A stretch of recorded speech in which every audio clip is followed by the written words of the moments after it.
Hello friends, आज हम social science pedagogy के chapter problems of teaching social science को कंटिन्यू करेंगे। Problems faced in teaching and learning social science. सामाजिक विज्ञान पढ़ाने और सीखने में क्या-क्या समस्याएं आती हैं? First, related to definiteness of the objective. Second, related with a positive attitude. Third, related with the availability of teachers. Fourth, related with the suitability of learning experiences and teaching methods and strategies।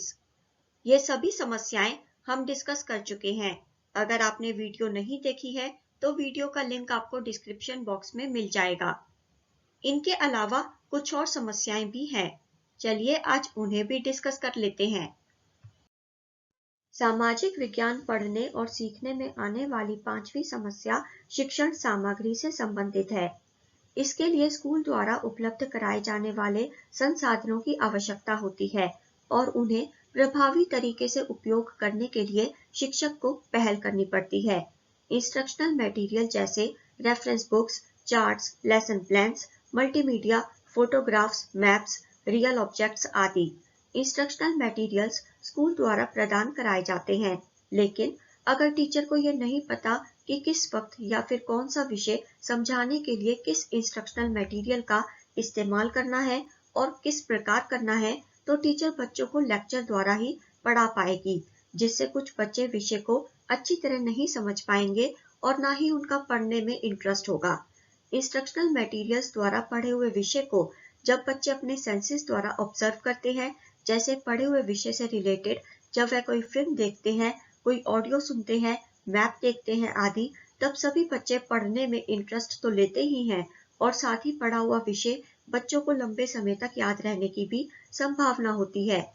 इसलिए teachers को ये पता होना चाहिए कि कब कौन से इंस्ट्रक्शनल मटेरियल का उपयोग करना है और किस प्रकार करना है, जिससे सभी बच्चे पढ़ाई में इंटरेस्ट ले पाएं।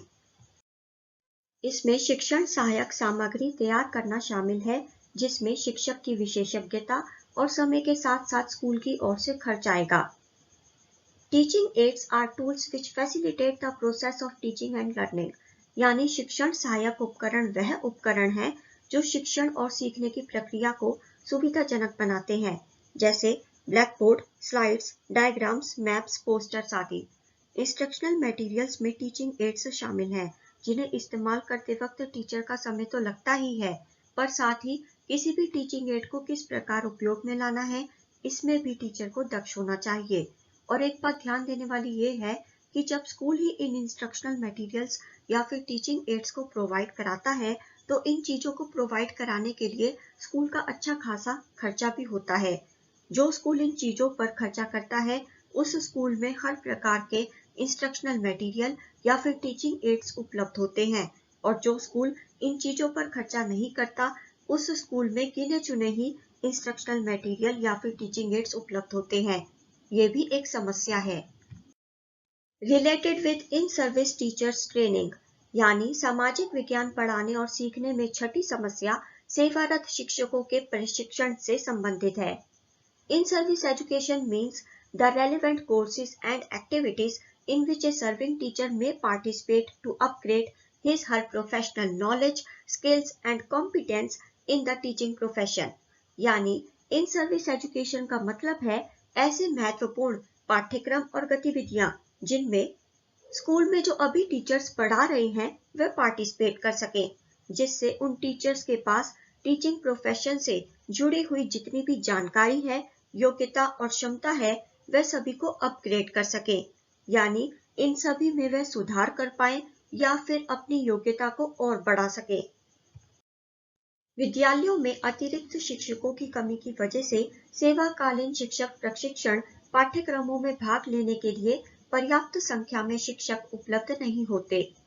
ये भी एक समस्या है कि कुछ स्कूल्स में बहुत कम टीचर्स होते हैं। इस वजह से in service teachers training courses के लिए पर्याप्त संख्या में शिक्षक उपलब्ध नहीं हो पाते।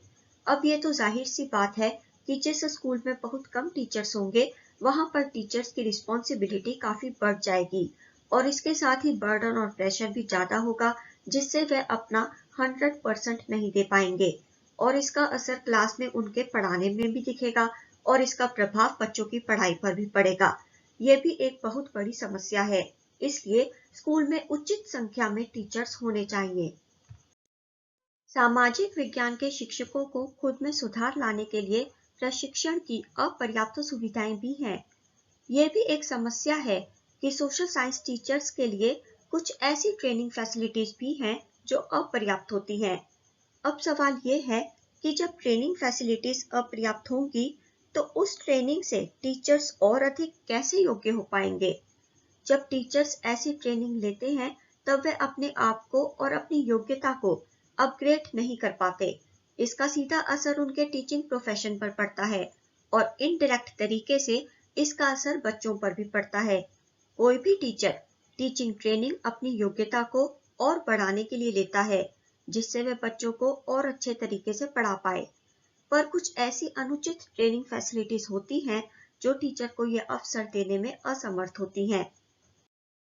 7वीं समस्या है मूल्यांकन से जुड़ी हुई। मूल्यांकन के टूल्स जैसे रेटिंग स्केल्स, चेकलिस्ट, क्वेश्चनेयर आदि। सामाजिक विज्ञान में छात्रों ने कितना सीखा इसका मूल्यांकन करने के लिए स्टैंडर्ड टूल्स यानी मानक उपकरणों की कमी है। जैसे यदि टीचर क्लास में बच्चों को सोशल साइंस का प्रोजेक्ट ग्रुप में करने के लिए देती है, वह बच्चों को ऑब्जर्व कर रही है, अब उसे चेकलिस्ट बनानी है, पर टीचर को ये नहीं पता कि चेकलिस्ट बनाते कैसे हैं। यह भी एक समस्या है कि टीचर्स को सही तरीके से बच्चों का आकलन और मूल्यांकन करने की ट्रेनिंग नहीं दी जाती, जिससे वह ये प्रशिक्षण कर पाए कि अधिगम पर्याप्त रूप से हुआ है या नहीं। अगर टीचर्स को बच्चों का आकलन और मूल्यांकन सही तरीके से करने की ट्रेनिंग दी जाए तो उन्हें ये पता होगा कि क्लास में पढ़ाते वक्त इवैल्यूएशन की कौन सी टेक्निक और टूल का किस वक्त उपयोग करना है और किस प्रकार करना है। और जब टीचर्स इवैल्यूएशन की टेक्निक्स और टूल्स को सही तरीके से इस्तेमाल करेंगे तब वह बच्चों की प्रोग्रेस का रिकॉर्ड ठीक से रख पाएंगे और अंत में ये जान पाएंगे कि बच्चे कितना सीखे और कितना नहीं। A diagnostic test is a test designed to locate specific learning deficiencies in the case of specific individuals at a specific stage of learning so that specific efforts could be made to overcome those deficiencies through remedial instruction. Diagnostic test द्वारा teacher किसी भी बच्चे की weakness के बारे में जान सकती है और उस आधार पर रेमीडियल इंस्ट्रक्शन यानी उपचारात्मक निर्देश द्वारा बच्चे की उन कमियों को दूर करने के लिए विशिष्ट प्रयास कर सकती है।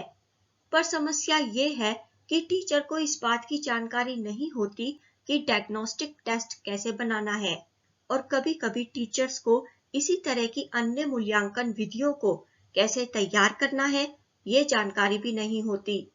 तो सामाजिक विज्ञान पढ़ाने और सीखने में इवैल्यूएशन से संबंधित ये सभी समस्याएं आती हैं। 8वीं समस्या है व्यवहारिक कार्य से संबंधित। अगर सोशल साइंस की टीचर चाहती है कि बच्चे पढ़े हुए विषय को एक्सपीरियंस करें, अपने सेंसेस द्वारा खुद ऑब्जर्व करें या फिर कोई काम अपने हाथों से करके देखें, तो इसके लिए टीचर बच्चों को प्रैक्टिकल और लैबोरेटरी वर्क करवाएगी। पर बच्चों को ये काम किसी के निरीक्षण और मार्गदर्शन में रहकर ही करना चाहिए। बात तो बिल्कुल सही है, पर समस्या ये है कि स्कूल में पर्याप्त संख्या में टीचर्स और लैबोरेटरी असिस्टेंट्स यानी प्रयोगशाला सहायक नहीं होते, जो बच्चों के काम का सही से निरीक्षण कर पाए और उन्हें सही मार्गदर्शन दे पाए। अक्सर विषय के इस भाग को अधिगम के मूल्यांकन में शामिल नहीं किया जाता है, यानी अक्सर प्रैक्टिकल और लैबोरेटरी वर्क का मूल्यांकन नहीं किया जाता है। जैसे कभी-कभी इस काम का ना कोई टेस्ट होता है और बच्चों को इस काम से रिलेटेड ना कोई प्रोजेक्ट दिया जाता है, और जब बच्चों के इस काम का किसी भी प्रकार से मूल्यांकन नहीं होगा तो यह भी पता नहीं चल पाएगा कि बच्चे प्रैक्टिकल और लैबोरेटरी वर्क करके एक्सपीरियंस करके कितना सीखे और कितना नहीं। 9वीं समस्या है पुस्तकालय से जुड़ी हुई। सामाजिक विज्ञान के विषय पर पकड़ पाने के लिए और उस विषय को समझने के लिए बहुत सारी संदर्भ सामग्री की आवश्यकता होती है, क्योंकि हर पहलू को कक्षा में शामिल नहीं किया जा सकता। ये बात बिल्कुल सही है, क्योंकि सोशल साइंस में बहुत सारे विषय शामिल हैं। फॉर एग्जाम्पल, हिस्ट्री सब्जेक्ट पर पक्की पकड़ पाने के लिए और इस विषय को गहराई से समझने के लिए बहुत सारे रेफरेंस मटेरियल यानी संदर्भ सामग्री की आवश्यकता होगी। जैसे टीचर ने क्लास में अकबर के बारे में बताया, पर अगर कोई बच्चा अकबर के बारे में टीचर ने जितना पढ़ाया है उससे और अधिक जानना चाहता है, तो उसे अकबर के बारे में ज्यादा जानकारी हासिल करने में रेफरेंस मटेरियल्स से मदद मिल सकती है। पुस्तकालयों में ना तो आवश्यक पुस्तकें, पत्रिकाएं उपलब्ध हैं और ना ही शिक्षक इतने सक्षम हैं और ना ही उन्हें इतनी जानकारी है कि वे रेफरेंस सोर्सेस के लिए बच्चों का मार्गदर्शन कर पाएं। यह भी एक समस्या है कि स्कूल में लाइब्रेरी तो होती है, पर उस लाइब्रेरी में ना तो जरूरी पुस्तकें होती हैं और ना ही जरूरी पत्रिकाएं होती हैं। और अगर कोई बच्चा किसी सब्जेक्ट से रिलेटेड रेफरेंस मटेरियल मार्केट से लेना चाहे, पर टीचर से ये पूछकर कि कौन सा रेफरेंस सही रहेगा, उसके बाद ही डिसाइड करना चाहे कि कौन सी रेफरेंस बुक लेनी है। पर यहाँ भी समस्या है कि किसी भी सब्जेक्ट से रिलेटेड कौन सी रेफरेंस बुक लेनी चाहिए, ये बताने के लिए टीचर्स ना तो इतने सक्षम होते हैं और ना ही उन्हें ज्यादा जानकारी होती है। अगर आपको वीडियो अच्छी लगी हो तो वीडियो को लाइक करें और शेयर करें, अपने विचार कमेंट करके बताएं, चैनल को सब्सक्राइब जरूर करें और सब्सक्राइब करने के साथ नोटिफिकेशन बेल को प्रेस करके ऑल पर क्लिक करें। See you in the next video. Till then, goodbye. Thank you so much. Thanks for watching.